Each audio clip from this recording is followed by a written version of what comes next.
सोलापूर जिल्ह्यातील मोहोळ तालुक्यात एकनाथ शिंदेंच्या शिवसेना पक्षाच्या नगराध्यक्षपदाच्या उमेदवार सिद्धी वस्त्रे यांनी वयाच्या 22व्या वर्षी विजय मिळवून इतिहास घडविला आहे. सिद्धी वस्त्रे या तरुणीने स्वप्नात देखील पाहिला नव्हते की नगराध्यक्ष व्हायचं राजकारणात यायचं.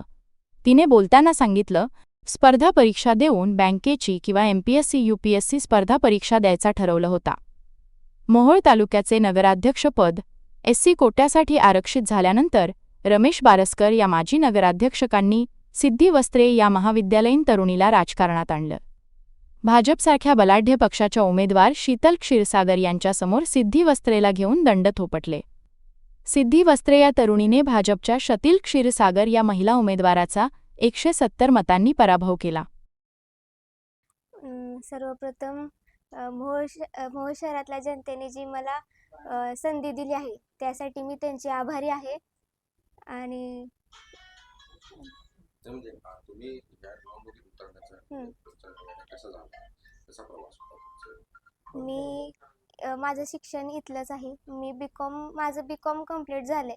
MCom फर्स्ट इयरला आहे आणि कॉलेज करत करत मी एक CAच्या ऑफिसमध्ये अकाउंटंट म्हणून जॉब करत होते. मला 7,000 पगार होता आणि ते करत करत मी जेव्हा इलेक्शनचं आरक्षण आलं तेव्हा मी त्यात इच्छुक म्हणून उमेदवारी ही केली.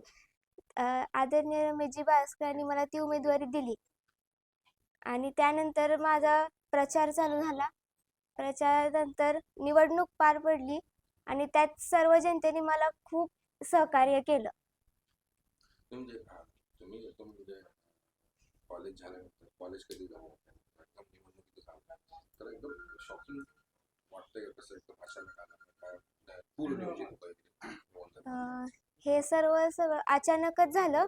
माझं शेड्यूल म्हणजे कॉलेज चालू होतं. कॉलेज करत करत मी जॉब करत होते आणि जॉब चालूच होता माझा तोपर्यंत हे आरक्षण आलं.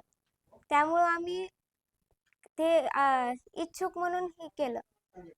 आणि राजकारणात हा माझा पहिल्यापासूनचा आलेला वारसा आहे. पण माझे आजोबा 30 वर्षाखाली ग्रामपंचायतमध्ये सदस्य होते आणि सरपंच होते. त्यानंतर मला उमेदवारी मिळाली इकडं. बंधुप्रेम न्यूज चॅनलला लाईक, सबस्क्राईब व बेल आयकॉन दाबायला विसरू नका. धन्यवाद.